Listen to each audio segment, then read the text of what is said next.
The Johnsons and Martin retired to the Johnsons' Fifth Avenue apartment next to the Pierre Hotel. When they arrived, Martin was surprised to find a message from his assistant, Bill Liss. Returning the call, he found Liss near panic. He had just received a call from a Wall Street Journal reporter, Liss explained. Henry Kravis is going to make a tender offer in the morning at $90 a share. Martin and Johnson exchanged bemused looks. That's crazy, Martin told Liss. That's nuts, Johnson echoed. Who the hell would pay $90? Takeover rumors, the two men figured. In a deal this size, there were bound to be hundreds of bizarre stories floating around. Still, John Martin passed on the rumor to Linda Robinson. Peter Cohen was just about to put down the book he was reading and join his wife in bed. Tomorrow, he knew, would be a rough day. Henry Kravis had to be dealt with. It had been an uneventful weekend. After meeting with Kravis on Friday evening, Cohen had come home exhausted. Saturday, he endured 6 hours of French lessons. Cohen needed the tutelage. He also was taking Italian for his new friendship with Carlo de Benedetti, because he had recently joined de Benedetti-controlled boards in France and Italy. Cohen assured his tutor he would pursue his studies more diligently than he had the previous spring. I promise it'll be different this time, he said, having no idea it would be his last French lesson for months. Late that afternoon, he took in his son's pee-wee football game. On Sunday, Cohen lay around the house all day.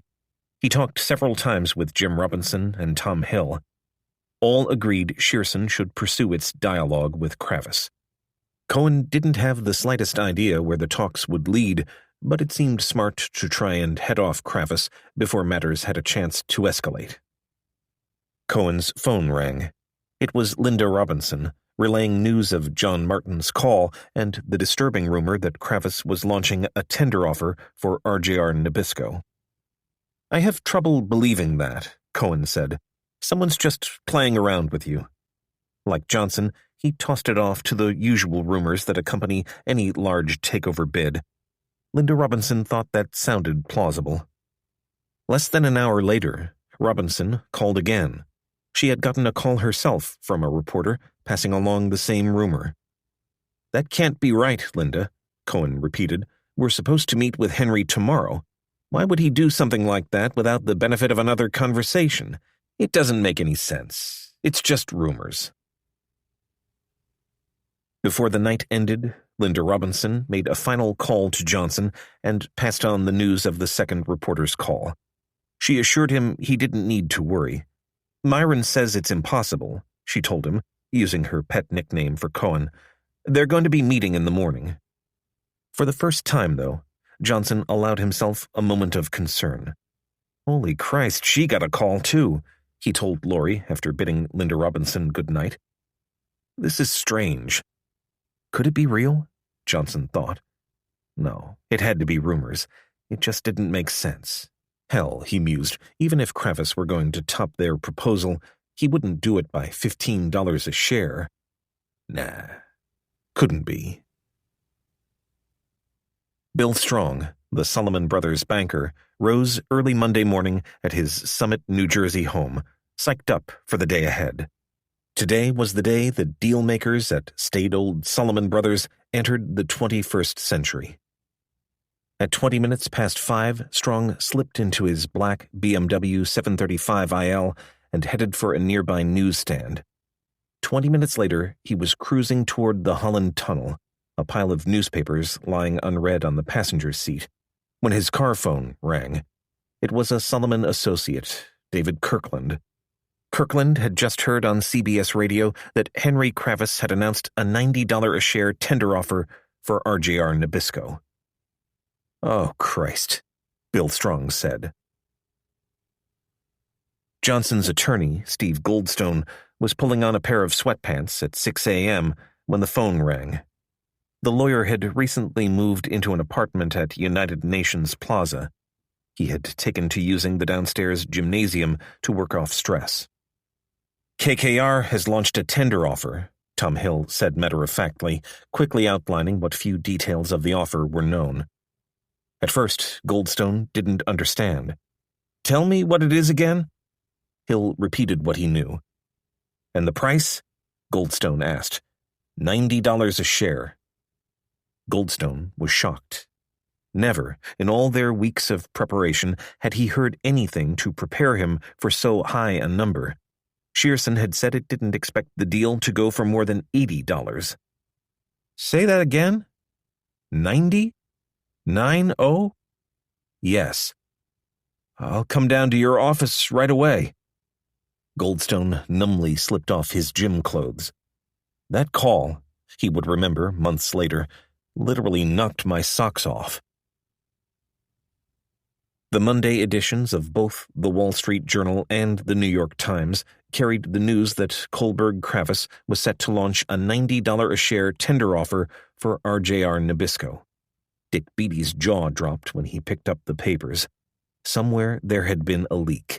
It was the worst breach of confidence he had witnessed in 20 years on Wall Street. Someone, probably an advisor Kravis was paying millions of dollars, had leaked the biggest move of Kravis's career.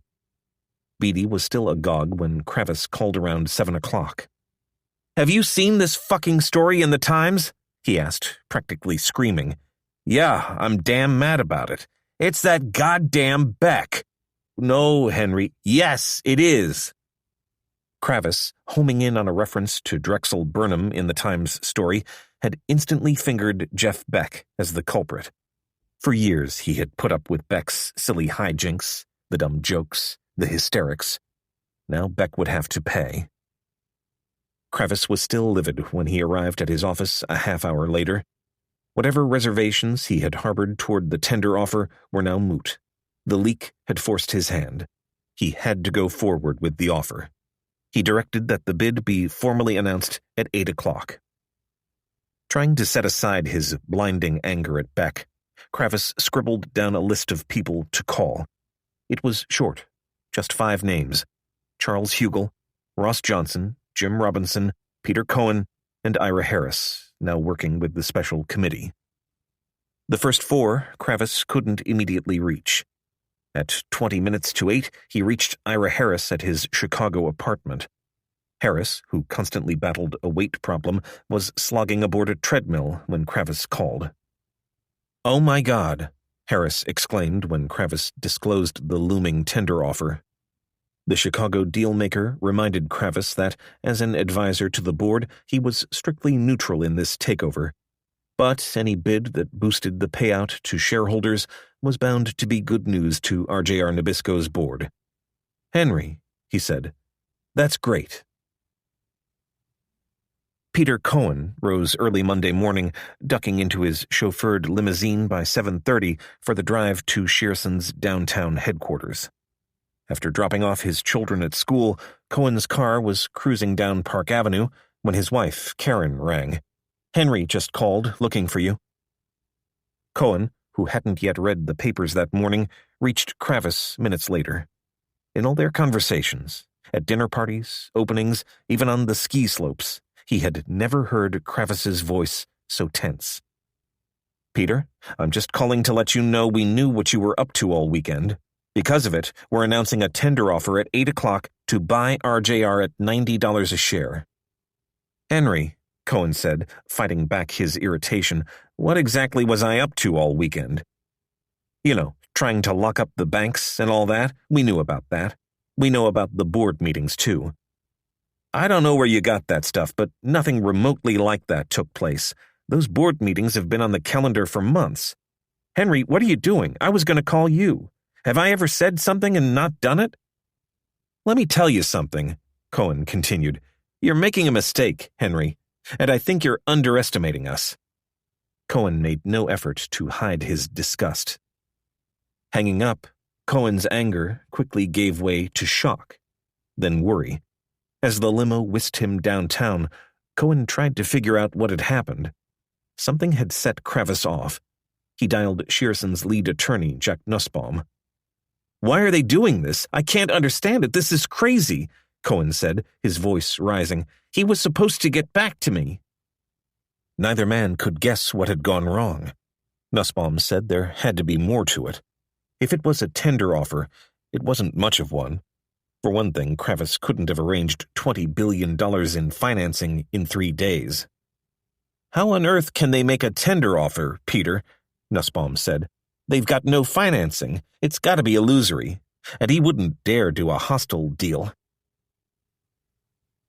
Ross Johnson was just about to sit down to his normal breakfast of toast, bacon, an English muffin, and a single egg over easy when John Martin burst into the apartment. "The Kravis thing," Martin said. "We're getting it from too many sources. It's true."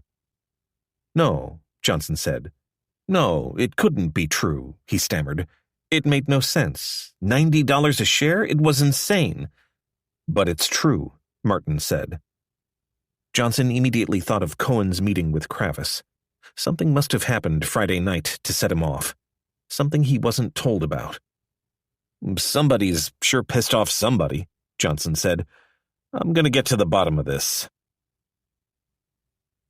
Other than their abortive meeting a year earlier, Kravis didn't really know Johnson. He called Eric Gleacher at Morgan Stanley to arrange a telephone conversation. "Henry," Gleacher said in mock wonder, "I'm reading about you in the papers."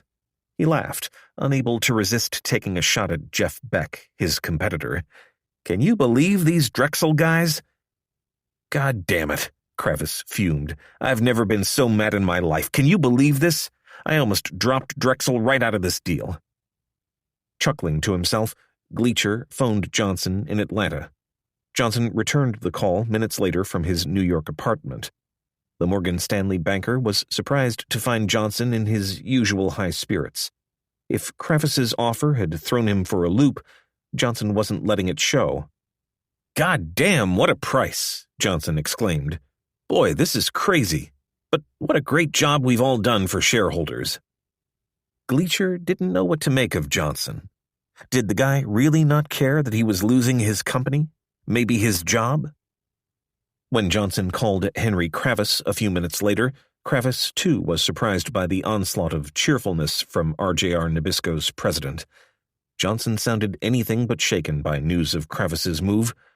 "My God, Henry," Johnson said, "I knew you were rich, but I didn't know you were that rich. That's one hell of an offer." In contrast to Johnson's inexplicably sunny greeting, Kravis's tone was calm, businesslike. "Ross, I just wanted to let you know as a courtesy. We'd like to buy the company, and we'd be happy to sit down and talk with you and see if we can get together. We'd love to have you run this company." "Well, let's see how things work out," Johnson said. "I'll get back to you." It was over that quickly. Later that morning, after relaying similar messages to Jim Robinson and Charles Hugel, Kravis phoned and confronted Jeff Beck. If he could have reached through the telephone line and strangled the Drexel banker, he would have. "I can't believe you did this to me," Kravis seethed. Beck immediately grew panicky. "I didn't do it. Henry, you gotta believe me, I didn't do it." "These articles sure lead me to believe you did," Kravis said icily. "I don't want anyone around that can't be trusted. I don't want anyone on this team who's out for their own selves. We've got no use for that. That's it, Jeff. I don't want you at any more meetings." Beck became hysterical. He had a multi-million fee, not to mention his reputation, on the line. "Henry, it wasn't me," he said. "I didn't do it. I didn't do it. You gotta believe me. It was Wasserstein. It had to be Wasserstein." Beck pleaded and begged, but Kravis quickly grew tired of the panicked denials. All that day, every 30 minutes or so, Beck phoned Kravis, but not a single call was returned. Beck pleaded with Paul Rather and the others, swearing his innocence, and even turned to newspaper reporters to back up his story, to no avail. For days, Beck would hang in limbo, unable to sleep, unsure of his standing with Kravis. At one point that day, Beck heard that Eric Gleacher was spreading the story he was behind the leaks. He called Gleacher's partner, Steve Waters. "Tell Eric," Beck said, "that if he says it one more time, I'll break his fucking neck." The leak's true source proved a topic of enduring debate within Kohlberg-Kravis. For several weeks, Jeff Beck was exiled from all strategy meetings as he remained in Kravis's doghouse. Eventually, Beck was taken back into the fold when Kravis came to believe the Drexel banker had cleverly been set up by the real Deep Throat, Bruce Wasserstein. Kravis' aides theorized that Wasserstein leaked the story to the press to force Kravis into a prolonged fight for RJR Nabisco. The perceived motive, Wasserstein's desire to prevent Kravis from bidding for Kraft instead. Wasserstein was advising Kraft's suitor, Philip Morris, and was deathly afraid he would lose his prey to Henry Kravis. "He wanted to give us that last little shove over the edge," said Paul Rather. In fact, Kravis had been in touch with Kraft's chief executive, John Richman, about exactly such a move as late as Sunday afternoon. To cover his tracks, Kravis believed, Wasserstein shrewdly planted references to Drexel Burnham in that morning's New York Times story, knowing it would draw speculation to the loquacious Beck. Months after the deal's completion, Kravis and Rather again amended their theory. After checking Kohlberg-Kravis phone records for that Sunday night, they claimed to have identified phone calls to reporters for the Wall Street Journal and the New York Times. Kravis came to believe there were dual sources for the leaks, Beck and Wasserstein, one for each newspaper. Beck's motive, they surmised, was pure ego. He wanted to take credit for the deal. Whatever the truth, both Beck and Wasserstein fervently denied being the sources of any leaks. The leak controversy would have consequences for Kravis far beyond that day. From that morning on, he faced a simple fact. He couldn't trust his advisors, men to whom Kohlberg-Kravis would ultimately pay well over $500 million. For the remainder of the RJR Nabisco battle, Kravis, Roberts, and their aides largely worked alone. Although they continued to seek financial analysis from the bankers, they wanted something for their $25 million. Both men tended to share their true thoughts only with Kohlberg-Kravis colleagues.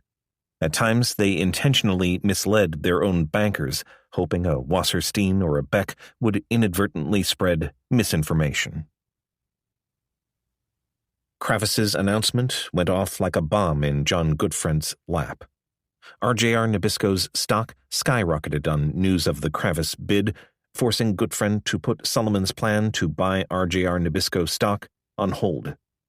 At 11 o'clock, Bill Strong and Chas Phillips met with Hanson representatives at the British firm's Midtown offices and were told the bid was being reconsidered.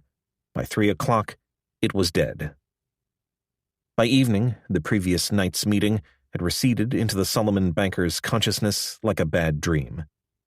Goodfriend toured the banker's 17th floor offices, intently questioning the strategy they had pushed on him so avidly the evening before. At one point, he suggested the bankers had been cavalier with Solomon's money. On his departure, several of them, in a black mood, dubbed themselves the Cavaliers, a nickname that stuck for some time. "Last night, we were brilliant," a brooding Chas Phillips said. "Now, all of a sudden, we're stupid assholes." Ross Johnson sat in his apartment across Grand Army Plaza from Kravis's office and tried to make sense of the morning's events. Gone was the brave front erected for Kravis and Gleacher. In its place was a face few of Johnson's friends had ever seen, the merry prankster with vertigo. "As far as I'm concerned," Johnson told John Martin, "this is all over." Chapter 9. Theodore J. Forstmann slipped into his white terry-cloth bathrobe and padded down the gently curving staircase to breakfast. Bright shards of morning light streamed through the windows of his duplex apartment high above the East River.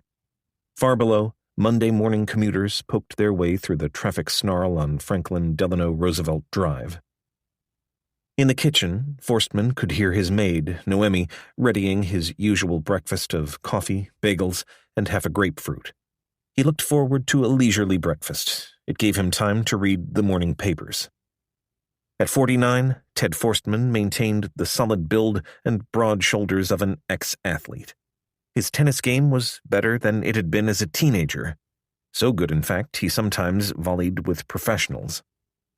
His Mediterranean features were highlighted by olive skin, a gift from his Italian mother, that crinkled around his eyes in dark folds. His hair was going gracefully gray. Beneath the dining room's French rock crystal chandelier, Forstmann was encircled by tall shelves of leather-bound volumes. His toes caressed the soft Turkish rug as he settled into a tiger-patterned velvet chair. Over his left shoulder gazed the asymmetrical eyes of a Picasso. Forstmann's address was among Manhattan's most exclusive. His neighbors included Rex Harrison and Greta Garbo. Here, anyone would say, was a man who had everything. One of New York's best-known bachelors, a Republican Party fundraiser of national repute, Ted Forstmann lived in a world of chauffeured Mercedes, corporate jets laden with fresh fruit and gold-plated bathroom fixtures, and plush liquor and television-stocked helicopters that whisked him over Manhattan traffic. Through hard work and a dash of luck, his 10-year-old firm, Forstmann Little & Company, a specialist in leveraged buyouts, now owned firms boasting $8 billion in revenues, throwing off enough cash for Forstmann to maintain second homes near Southampton and Aspen. His office held a smattering of Western art, a drop-dead view of Central Park, and a photo of Forstmann clasping hands with Ronald Reagan. In his spare time, he bankrolled an Afghan rebel group. His wealth, it seemed, had bought Ted Forstmann everything but serenity. For Forstmann was a deeply angry man, burning with a resentment that friends and business associates knew best to steer clear of. At the drop of a name, that name, he would launch into an impassioned 10-minute denunciation. Friends had heard the speech 100 times. On Wall Street, Forstmann knew some were calling him a Cassandra, holier-than-thou, competitors sneered behind his back. Forstmann didn't care. He read Winston Churchill's biography and identified with the statesman's lonely campaign to warn the world about Nazi Germany. That morning, Forstmann was to be reminded yet again of his obsession. Unfolding the Times, his eyes were drawn immediately to the headline at the upper right corner of the business section. Kohlberg bid is seen for RJR. He scanned the story intently. Those fucking assholes, Forstmann said to himself. They're doing it again. The Kohlberg-Kravis bid for Nabisco was worthless, Forstmann could see. $90 a share was a meaningless price. It might as well have been pulled out of thin air. Hell, Forstmann told himself, the little fart could bid twice that much for all his junk bonds are worth. Once more, Henry Kravis was using a thimbleful of cash and a wheelbarrow load of debt to attempt the takeover of a great American company. Forstmann checked the article again. Of course there were no details of Kravis's financing. There wouldn't be. Or much other relevant information. What the Kravis bid did have, Forstmann saw, was an unusual number of conditions. Financing and the approval of RJR Nabisco's board, among others. Oh, it's a bid, Forstmann reasoned. That is, if Kravis doesn't get a cold, if the Dodgers win the World Series, if his wife makes 14 more dresses. He could feel the anger welling up inside him. It was a familiar feeling. Ted Forstmann had been angry for 5 years now. Wall Street had been taken over by a cartel, Forstmann believed. A junk bond cartel. A cartel whose guru was Michael Milken of Drexel Burnham Lambert and whose most powerful member was Henry Kravis of Kohlberg-Kravis. A cartel that now had the upper hand in the looming battle for RJR Nabisco.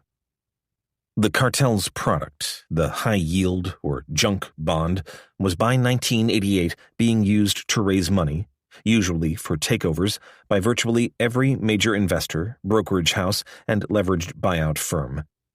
Ted Forstmann fervently believed junk bonds had perverted not only the LBO industry, but Wall Street itself.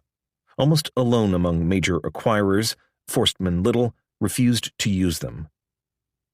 To Forstmann, the junk bond was a drug that enabled the puniest acquisitors to take on the titans of industry, and he held it responsible for twisting the buyout world's priorities until they were unrecognizable. No longer, Forstmann believed, did buyout firms buy companies to work side by side with management, grow their businesses, and sell out in 5 to 7 years, as Forstmann Little did. All that mattered now was keeping up a steady flow of transactions that produced an even steadier flow of fees. Management fees for the buyout firms, advisory fees for the investment banks, junk bond fees for the bond specialists. As far as Ted Forstmann was concerned, the entire LBO industry had become the province of quick-buck artists. The junk bond itself wasn't to blame, Forstmann held. In its normal form, it could be a useful financing tool. What he objected to were the mutant strains that seemed to crop up with each new transaction, securities that paid interest only in other bonds, called pay-in-kind or PIKs, stocks that were crammed down shareholders' throats, known artlessly as cram-down, and bonds whose interest rates escalated until debt service choked a company to death.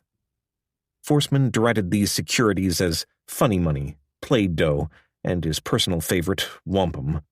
In speeches to institutional investors, he took to waving a piece of Indian jewelry to make his point. Sooner or later, Forstmann knew, the economy would turn down and all the junk bond junkies would go belly up when they couldn't make their mountainous debt payments. They were like those no-money-down real estate investors with no money in their pockets when their debts came due. When that happened, Forstmann feared the use of junk bond debt would be so widespread that the entire U.S. economy might be dragged into a depression. Of all Drexel's junk bond clients, by far the most nettlesome to Forstmann was his arch-rival, Kohlberg Kravis. Kravis not only used more junk bonds than any other, but it did so in Forstmann Little's front yard, the LBO industry. The longer Ted Forstmann stewed over the junk bond menace, the more the focal point of his anger became Henry Kravis. Ironically, they had once been friends. Now, Kravis was Ted Forstmann's obsession.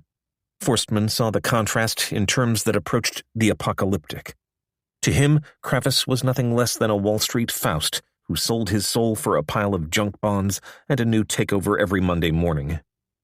At the mention of his name, Forstmann would snort in derision, roll his eyes, and heave a deep sigh. Words such as fraud and liar spewed from his lips. In his worst moments, Forstmann referred to Kravis as that little fart or the little bastard. Those attempting to research Kohlberg Kravis and the LBO business inevitably received an earful of anti-Kravis vitriol from Forstmann. A snort, a sigh, a roll of the eyes, and Forstmann was off. His face would go white. His tone was incredulous, the voice of a man who couldn't get others to see the obvious. "It's like Alice in Wonderland," Forstmann would say in exasperated tones. "The reason Kravis can pay these incredible sums is that his money isn't real. It's phony, it's funny money, it's wampum. These guys are getting away with murder, and nobody knows it." The companies Kohlberg Kravis owned, Forstmann would rail, aren't half as healthy as they claim. The returns Kravis paid his investors, Forstmann insisted, weren't a fraction of Forstmann Little's. And every new Kohlberg Kravis deal furthered a machine that Forstmann feared was threatening the economy. Many who knew both men considered that Forstmann's rage was fueled by envy. Certainly that was part of it. Occasionally, after attacking Kravis for 20 minutes, Forstmann would deny he held a personal grudge. "It's more than personal," he would say. Kravis wasn't his enemy, he was simply the most egregious symptom of a disease that infected all Wall Street and ruined the industry Ted Forstmann helped build. It was a distinction few outside Forstmann Little could appreciate. Sometimes it seemed that Ted Forstmann had been born angry. His grandfather, an autocratic 300-pound German immigrant, founded a textile company that made him one of the world's richest men before World War II. Ted's father, Julius, inherited the family company, Forstmann Woolens, and raised his children in splendor in a Greenwich, Connecticut mansion complete with tennis courts and a private baseball field. For all its wealth, the Forstmann household was far from idyllic. Julius Forstmann was an abusive alcoholic. The Forstmans owned guns, and young Ted, the second of 6 children, grew up in physical fear of his father. Many nights the Forstman home echoed with the sounds of screaming fights, sometimes sparked by Forstman's mother challenging whether her husband had been drinking against doctor's orders. It took decades for Julius Forstman's offspring to work out the problems of their turbulent youth. As adults, Ted and his brother Tony wouldn't speak for a period of 10 years. In his teens, Ted Forstman channeled much of his anger into sports. By 16, he was ranked among the East Coast's top junior amateur tennis players. His joy in the game, though, was slowly crushed under the pressure of his diminutive, ambitious mother. A tennis mother, he called her. She pushed me too hard. By 17, Forstman's promising career was over. Tied 5-5 in the finals of a major junior tournament at Forest Hills, he disputed a key call. Overruled, Forstman's competitive fire flickered. He lost the set 7-5. The next was a 6-0 washout. I just couldn't take it anymore, he recalled, and would not walk onto another tennis court for 17 years. Hockey was Forstman's other love. An able goalie, he had first stepped before the net at the age of 8 because he couldn't skate.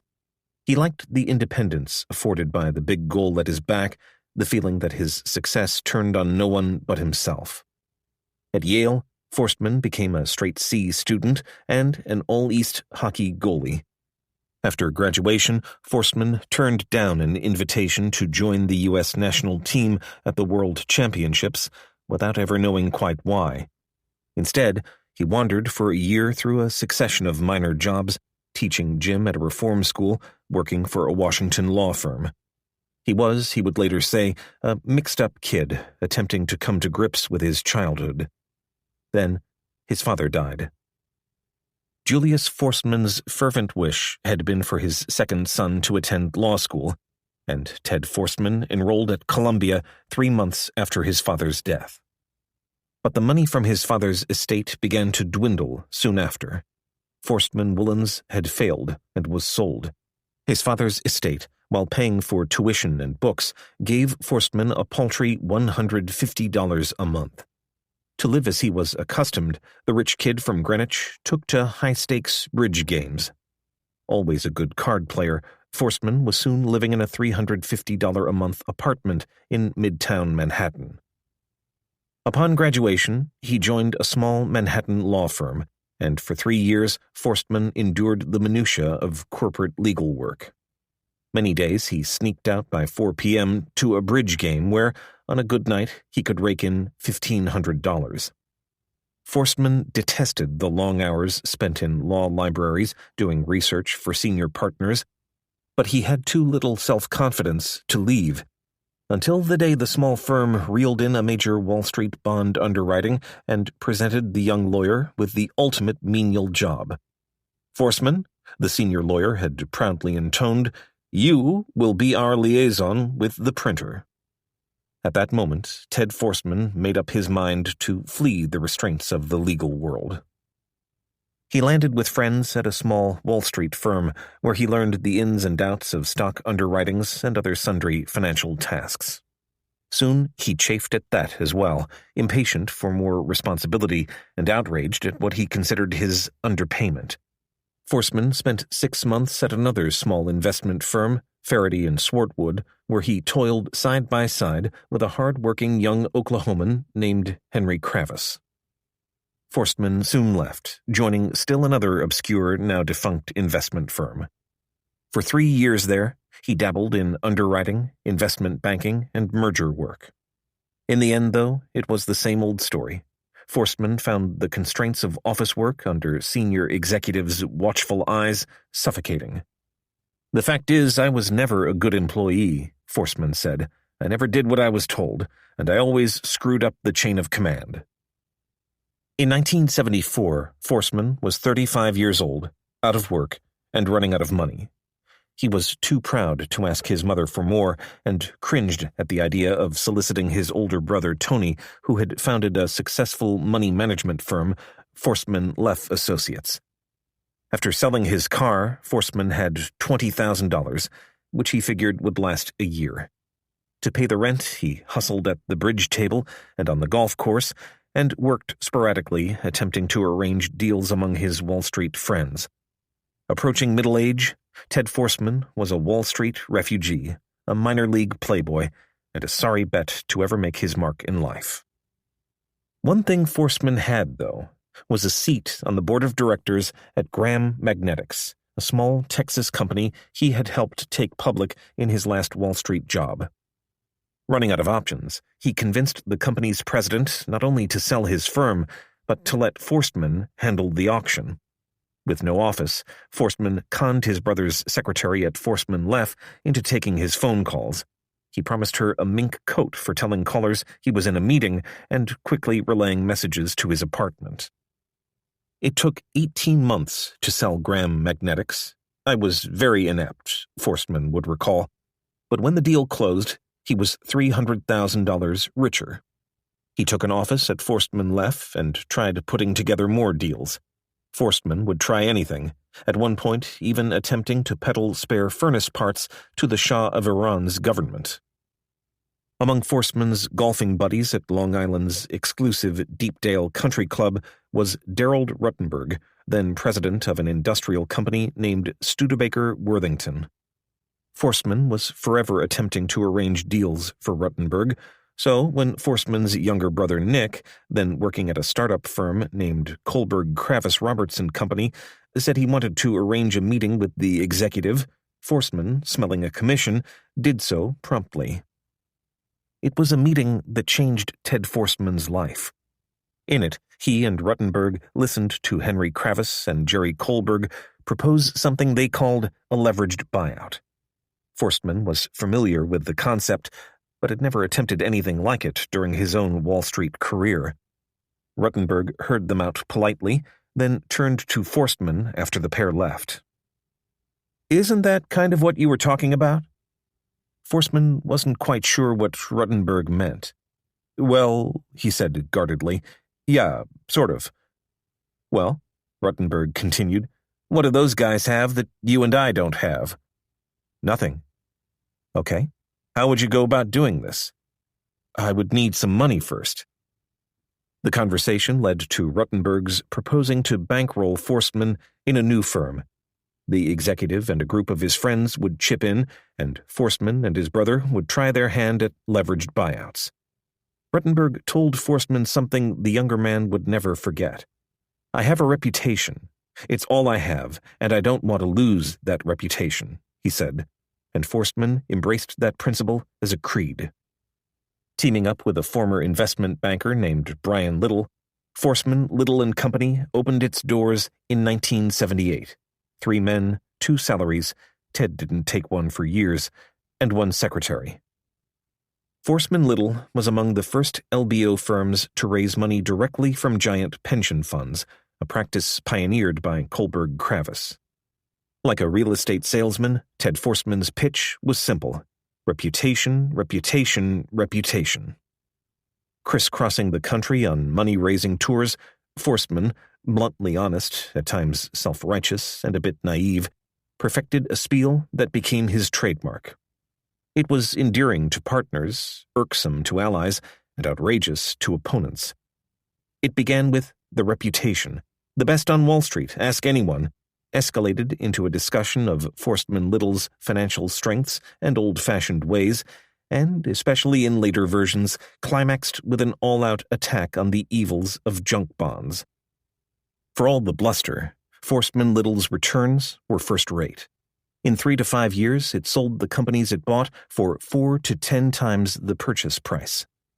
By the mid-1980s, only one firm's pioneering success overshadowed Forstmann Little's, Kohlberg Kravis Roberts.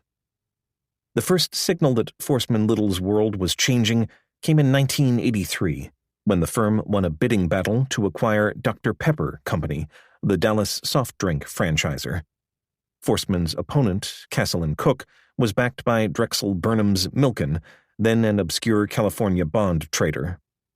Forstmann Little's management-supported cash bid was faced by a Castle & Cook junk bond bid, but won after a long, drawn-out fight. Though Forstmann won that battle, he soon lost the war. His next scrape with a member of Milken's junk bond coterie would not only be his most bitter defeat, but also would lead to a fateful shift in Wall Street's power structure.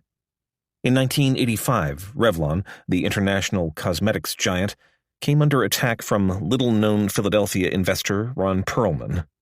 Perlman's principal asset, a grocery store chain named Pantry Pride, was a fraction of Revlon's size, but he was armed with Drexel Burnham junk bonds. Its defenses crumbling, Revlon's management rushed to the open arms of Forstmann Little, saving their jobs, it seemed, and raising the specter of untold personal riches.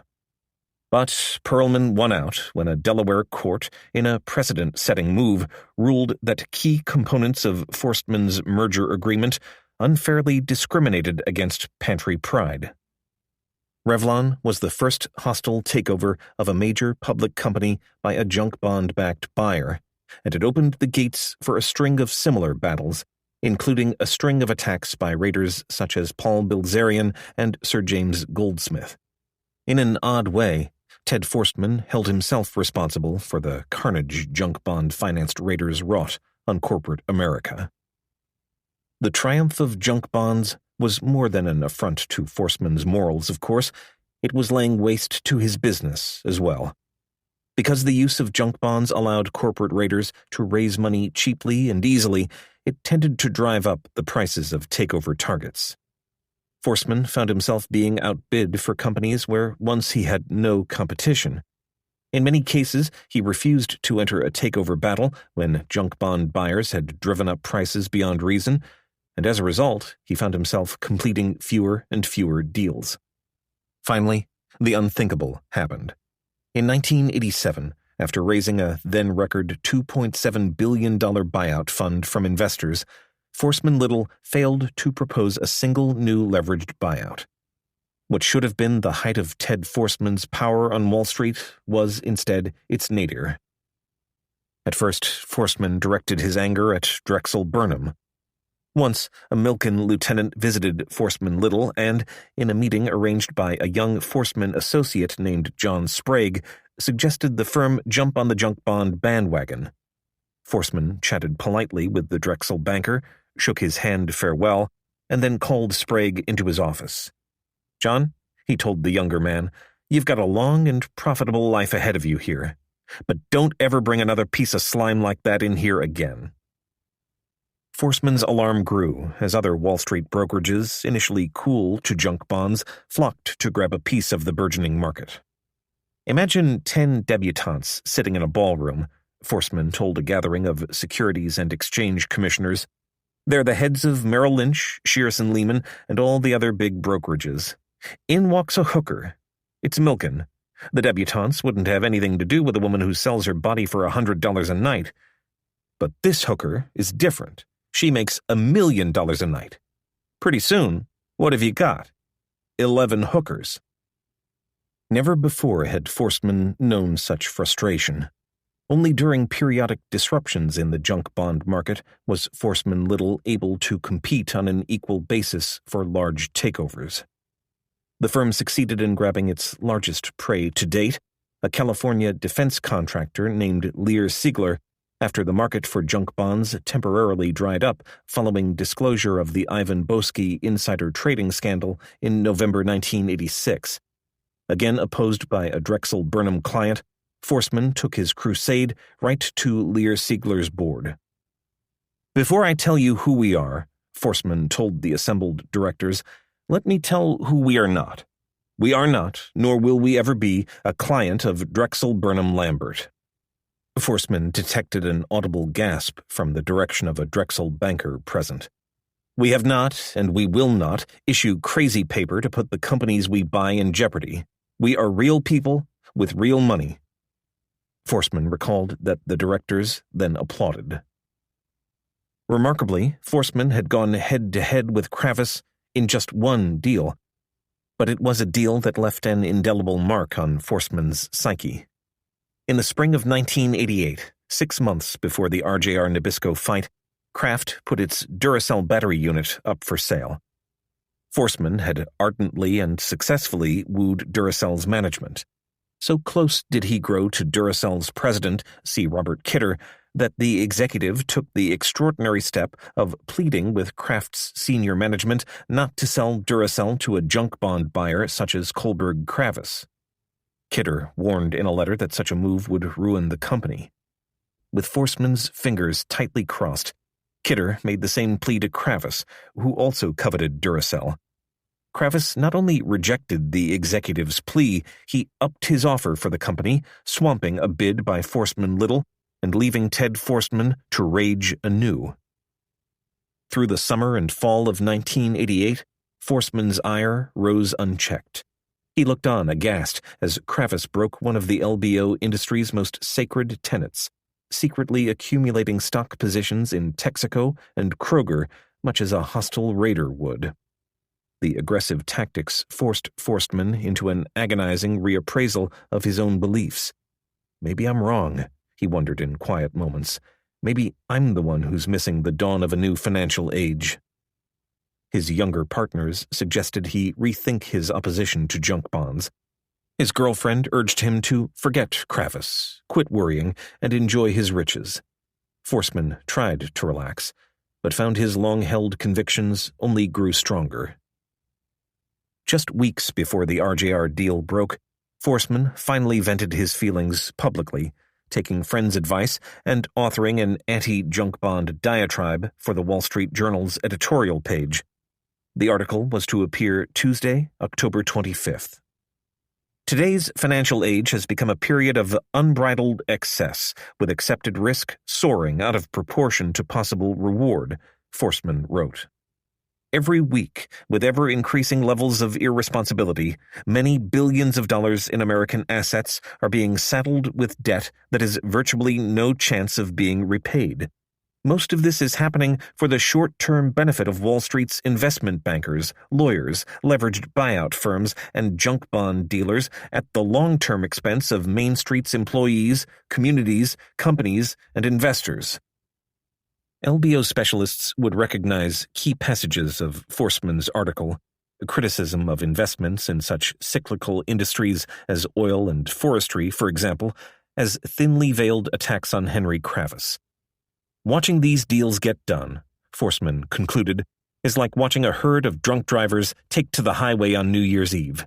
You cannot tell who will hit whom, but you know it is dangerous. Monday morning, as he looked out over the East River, Ted Forstmann knew what he had to do. Suddenly, the Nabisco deal wasn't just a big deal. It wasn't just another Henry Kravis deal of the week. It had become the deal. It would, he realized, be the culmination of his 5-year crusade to show the world the truth about junk bonds and Kohlberg Kravis Roberts. It would be Ted Forstmann in the white hat against Henry Kravis in the black. This, Forstmann vowed, would be the deal in which Kravis would be revealed as the fraud he was. But first, he had to get his foot in the door. The articles laid out on Forstmann's antique dining table held few details of Ross Johnson's buyout proposal. But what he saw, he liked. Reading between the lines, Forstmann guessed Johnson's group had been forced into premature disclosure of its deliberations. If so, that meant they could be days or even weeks from putting together a formal offer and lining up the banks necessary to finance it. That gave Forstmann-Little some time. The presence of Shearson was also encouraging. Although he knew almost no one at the firm, he realized that Tom Hill's troops had no great expertise in leveraged buyouts. On top of that, they would probably need a boatload of money to complete any deal. Forstmann-Little's $9 billion of buying power could be invaluable. Ross Johnson was another plus. Forstmann knew Johnson and his young wife, Lori, and liked them both. He had first run into Johnson in the early 1980s when Forstmann-Little considered buying the Fleischmann's division of Standard Brands. Their talks at the time left Forstmann with the impression that Johnson was sharp, although a bit of a salesman. Later, Forstmann recommended Johnson for membership at Deepdale, where Forstmann sat on the board of governors. Ironically, it was the same club where Don Kelly would later woo Johnson into meeting with Kravis. Several years later, Forsman had called Johnson seeking an investment in a Forsman Little buyout fund. Johnson was eager to help and was effusive in his praise. "My God, what an opportunity!" Forsman recalled Johnson shouting into the phone. "How phenomenal! We'd love to!" Forsman hung up, thinking RJR's president was an okay guy, even if he came off a bit like a game show host. As he pored over the papers that morning, the makings of a plan formed in Ted Forsman's mind. He recalled a conversation he had had 4 days earlier with his most trusted investment banker, Jeff Bwazzi of Goldman Sachs and Company. Bwazzi, one of Wall Street's top deal makers, was attempting to arrange a consortium of Goldman's blue-chip clients to mount a third-party bid for RJR Nabisco. "Do you have a problem with owning a tobacco business?" Bwazzi had asked. "Yeah, why?" Forsman had replied. "What's the problem?" Forsman's reply had been off the cuff. "I don't want to be selling cancer." When Bwazzi had persisted, Forsman had said he'd think about it. Afterward, Forsman had touched base with his partners and found that they too harbored a vague distaste for the tobacco business. His brother Nick, like Forsman, a reformed smoker, was chortling as he added up the money Shearson and others would make from Johnson's deal. He calculated that the fees alone would top the value of a $500 million buyout Forsman Little was considering. "It's like throwing 100 pounds of bloody meat into a shark pool," he mused. Still, the prospect of tackling history's biggest buyout was an undeniable attraction. To cover himself, Forsman had phoned his longtime lawyer, Stephen Frayden, at the Lower Manhattan firm of Freed, Frank, Harris, Shriver, and Jacobson. "Don't do anything with anybody else before you talk to me," Forsman had said. He had left the matter unsettled when he left the office on Friday. After breakfast, Forsman slipped into his black, chauffeur-driven Mercedes and headed to his office in the General Motors building across from the Plaza Hotel, just a stone's throw from the Kohlberg-Kravis headquarters at 9 West 57th Street. "Get me Jim Robinson," he told his secretary. "Look, Jim," Forsman said when Robinson called back later that morning, "I don't know what's going on, but you know my reputation." He was off on the Forsman Little pitch. Robinson interrupted before he got too far. "Teddy, I know all that," he said. "I'll have somebody call you."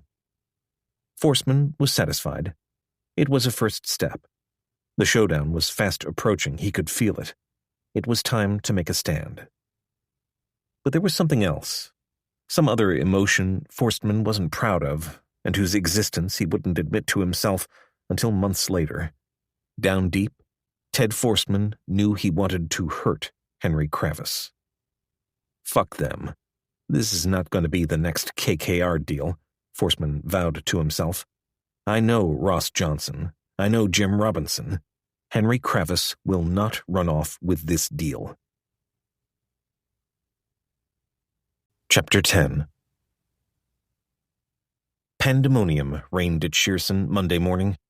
Amid the Audubon prints, green plants, and fine oriental rugs of its 19th floor executive offices, the stunned members of the management group gathered.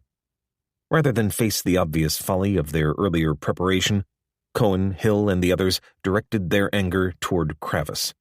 Everyone had a theory why Kravis had jumped the gun. Johnson stalked in and took a seat at the long table in Shearson's boardroom. Dumbstruck, he demanded an explanation for Kravis's ambush attack. Wasn't Cohen supposed to meet with him? What on earth could have propelled Kravis into this course of action? Something's gone haywire here, Peter, Johnson said, citing Cohen's initial meeting with Kravis. Somebody must have pissed off somebody. You don't get from a meeting like that, franchise or no franchise, to a meeting scheduled on Monday unless somebody put their finger up somebody's ass. I mean, there must have been something that happened at that meeting on Friday to make him do this. This was a different Ross Johnson than many at Shearson had seen. The shock of Kravis's bid was evident on his face and in his voice. It was the first time Steve Goldstone had seen cracks in his client's sunny facade. Hill thought Johnson looked like he'd been hit by a load of bricks.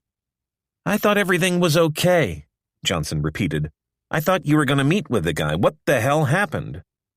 Cohen, after talking with Hill and Jack Nussbaum, thought he knew the answer.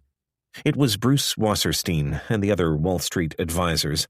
They must have pushed Kravis into a premature bid with harum-scarum tales about Shearson locking up the banks.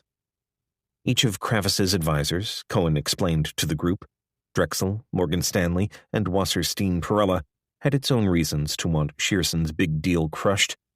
The junk bond offering to follow RJR's buyout would no doubt be history's largest, and could instantly turn Shearson into the greatest challenger yet to Drexel's hammerlock on the junk bond market. No doubt Morgan Stanley similarly regarded Shearson's bid as a challenge to its own growing power in the LBO market. Cohen was willing to bet that Steve Waters, bitter about his forced departure from Shearson, was gunning to embarrass his old partner, Tom Hill. And Hill's emergence as a major deal-maker was a direct threat to Wasserstein's reputation. "The fact of life here," Cohen went on, "is that everybody who advised Henry probably told him to go for it. It's in everybody's interest that we fail. Those piranhas were probably nipping at his fingers and toes all weekend." Johnson didn't particularly care about the intricacies of Shearson's Wall Street rivalries. And as Cohen and Hill began plotting a counterattack, he was too shaken to listen. "Well," Johnson said, "I guess this is over. This is the end. I mean, who can compete with that kind of offer?" Steve Goldstone could tell it was time to explain some things to his client. Johnson's interests weren't necessarily the same as Shearson's. If Johnson played his cards right, he might yet come out of this with a buyout he could live with. He had a number of options, including joining forces with Kravis, a fact Goldstone was sure Cohen was well aware of. There was another reason to spirit Johnson out of Shearson's offices. He and Cohen appeared headed for a major blow-up. Goldstone sidled up to Johnson and took him by the arm. "Ross, look, let's go back to Davis Polk," the lawyer said. "There are things we need to talk about." There was a surreal Alice in Wonderland quality about the procession Goldstone led for 3 blocks to Davis Polk's offices at Chase Manhattan Plaza. For Johnson, the whole thing had become a bad dream. He couldn't shake the feeling they had left the real world behind in Atlanta. They had stepped through the looking glass to a place where reality was suspended, where the old numbers, the old rules, the old financial reasoning simply didn't apply. Money was paper, and paper was money, and people got paid $25 million for lying to you. At Davis Polk, Goldstone parked Johnson, John Martin, and Harold Henderson in a 38th floor conference room and walked up to his office to retrieve something. He immediately drew a crowd of curious colleagues. "My God, what happened?" they clamored. "Steve, are you okay? What'll you do now?"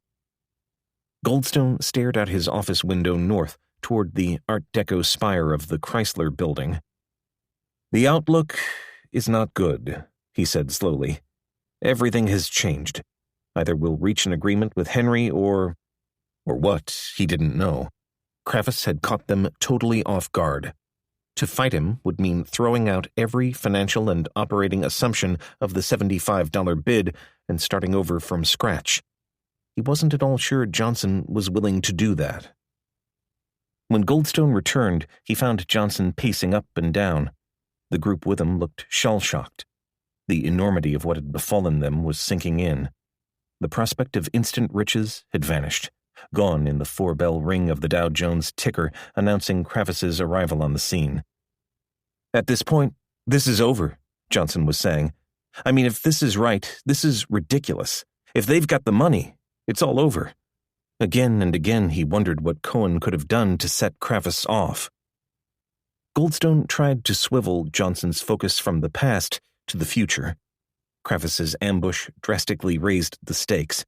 If they were going to fight, they now would have to top $90 a share. Running a post-LBO company at $90 a share, Goldstone said, would be radically different than running one bought at $75. The added debt would require wholesale cuts of the kind Johnson dreaded.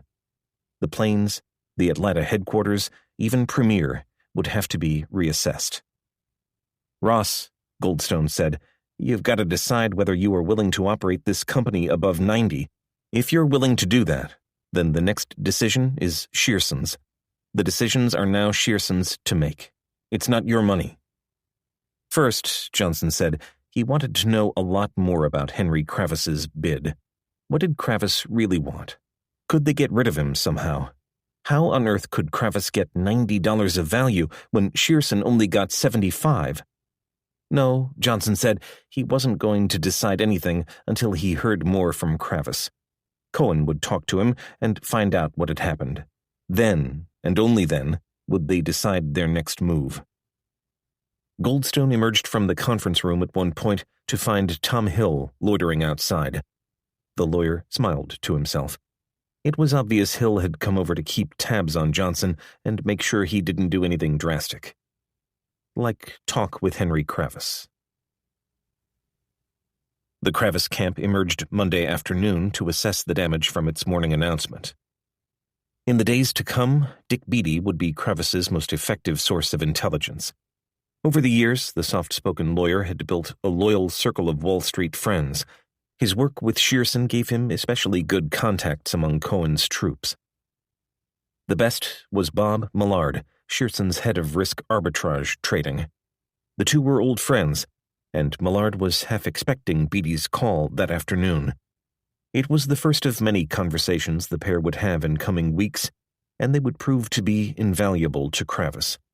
Millard, also a close friend of Cohen's, would function as an unofficial conduit for the Shearson chief, passing on Cohen's thoughts and threats in a cordial atmosphere with no risk of confrontation.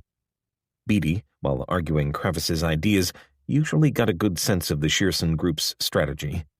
For security reasons, the lawyer never told Kravis of Millard's identity. That day, the two spoke in the tones people sometimes use when attempting to reconcile mutual friends. "Peter says he's got a winner because he's got Ross Johnson," Millard said. "You know that's not true," Beatty retorted. "Bob, you have to explain to Peter that the best deal will win on this. It's not who has Ross Johnson. Can't he see Henry is ready to do this deal without Johnson?" Millard had to agree. He had told Cohen the same thing the previous Thursday. But so far, Cohen hadn't listened. Both Beatty and Millard realized the obvious solution was for Kravis and Cohen to get together and divvy up Johnson's company. A bidding battle could cost the winner billions of dollars and generate ugly publicity. But whether the egos involved would permit a joint effort was another question. Bob Millard suggested Beatty give Peter Cohen a call. Kravis's bid was Cohen's nightmare come true. But unlike Ross Johnson, Cohen wasn't giving any thought to surrender. It simply wasn't in his nature. As information on Kravis's bid trickled in that day, Cohen and Hill realized it wasn't as formidable as they first had feared. For one thing, the bid wasn't all cash. Kravis had put up just $79 a share in cash, with the remainder coming from securities Kravis valued at $11 a share. Cohen and Hill seized on the structure as a rallying cry. "Look," they said, "Kravis only topped our cash by $4 a share. Shearson, Cohen figured, could counter by adding paper, too." Johnson's opposition to securities would have to be overcome, of course, but that shouldn't be a problem if it presented their only recourse. Amid the confusion, one other fact was becoming clear. Shearson couldn't fight Kravis alone. A bid north of $90 would require an equity investment, a down payment, in the neighborhood of $2.5 billion. Even with money from American Express, Cohen knew it wouldn't be practical for Shearson to shoulder so large an investment itself. That afternoon, Cohen took a call from one of his closest friends, Thomas Strauss, president of Salomon Brothers. Strauss was the trading house's number 2 executive behind John Gutfriend. His office overlooked its trading floor. The Strausses and Cohens often vacationed together, once sharing an African safari, and were frequent guests at each other's homes. Strauss wondered whether there might be a role for Solomon in Shearson's deal. Similar calls poured into Cohen's office all day, but Strauss's was among the few he accepted. They agreed to meet the next day for lunch. The universe of possible partners, Hill advised Cohen, was small and shrinking fast. Already Kravis had snapped up the obvious ones, Merrill Lynch, Drexel, and Morgan. "We have a choice, Solly or First Boston," Hill said. "Solly has more capital, but it's not a factor in the LBO market. In fact, they're a disaster in the LBO market. They don't have much depth in their merger practice either." First Boston had better junk bond operations and more merger depth, Hill said, even with the recent departures of Wasserstein and Perella. Hill preferred First Boston, but knew it was a wasted exercise. Friendships counted for a lot on Wall Street, and Cohen wasn't likely to pass up the chance to work with his buddy, Tom Strauss. Dick Beatty reached Peter Cohen around 4 o'clock that afternoon. The lawyer was in an awkward situation. His firm, Simpson, Thatcher, and Bartlett, had represented Lehman for 40 years and was, along with Jack Nussbaum's firm, one of Shearson's 2 primary law firms. Although Nussbaum was his closest confidant, Cohen also considered Beatty a valued advisor. Cohen had been incensed when he heard Beatty was working with Kravis in the fight for RJR Nabisco, and thought that Beatty at least owed him the courtesy to ask approval. When Cohen came on the line, Beatty tiptoed around the issue, formally alerting the Shearson chief he was representing Kravis, but stopping short of seeking Cohen's approval. "Peter, I'm calling because we'd like to try and keep the channel of communications open, if we can," Beatty said. "This tender offer doesn't mean we can't still work together." "Why, if Henry Kravis wants to talk, did he launch the tender offer? He didn't have to do that. Why didn't he call? I was going to call him. This is ridiculous." Beatty tried to calm Cohen. "Peter, for any number of strategic reasons, it appeared best to do it that way. But we should still talk. This is no reason to close off that option. You ought to talk to Henry." "Maybe," Cohen said. Before agreeing, he ran the idea past Johnson, who busied himself at 9 West that afternoon returning phone calls, answering mail, and reviewing new computer runs.